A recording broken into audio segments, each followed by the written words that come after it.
ബിഹാർ എൻ.ഡി.എയിൽ പൊട്ടിത്തെറി. നിതീഷ് കുമാറിന്റെ നേതൃത്വത്തിൽ സംസ്ഥാനത്ത് ക്രമസമാധാന നില താറുമാറായെന്ന് എൻ.ഡി.എ സഖ്യകക്ഷിയായി എൽ.ജെ.പിയുടെ അധ്യക്ഷനും കേന്ദ്രമന്ത്രിയുമായ ചിരാഗ് പസ്വാൻ.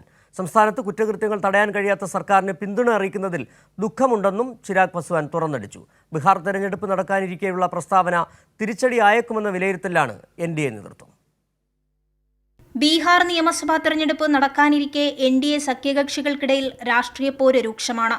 നിതീഷ് കുമാറിന്റെ നേതൃത്വത്തിലുള്ള സർക്കാരിന് കീഴിൽ ക്രമസമാധാന നില പൂർണ്ണമായും തകർന്നെന്ന് സഖ്യകക്ഷിയായ ലോക് ജനശക്തി പാർട്ടി അധ്യക്ഷനും കേന്ദ്രമന്ത്രിയുമായ ചിരാഗ് പസ്വാൻ രൂക്ഷ വിമർശനം നടത്തി.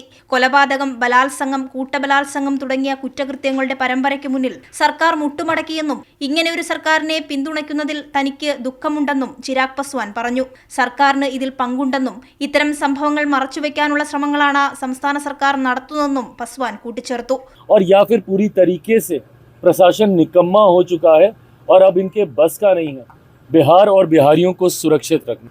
ऐसे में पुनः एक बार मैं बिहार सरकार से आग्रह करूंगा, जरूरी है समय रहते हम लोगों को इसके ऊपर कार्रवाई करने की। मुझे इस बात का दुख होता है कि मैं एक ऐसी सरकार का यहाँ पे समर्थन कर। ബീഹാറിലെ എൻ.ഡി.എ സഖ്യകക്ഷികൾക്കിടയിൽ പുകയുന്ന അതൃപ്തിയാണ് പസ്വാന്റെ വാക്കുകളിലൂടെ പുറത്തുവന്നതെന്ന് പ്രതിപക്ഷവും പ്രതികരിച്ചു. ബീഹാർ തെരഞ്ഞെടുപ്പ് നടക്കാനിരിക്കെയുള്ള രൂക്ഷ വിമർശനം ദേശീയ നേതൃത്വത്തിനിടയിലും ചർച്ചയായിട്ടുണ്ട്.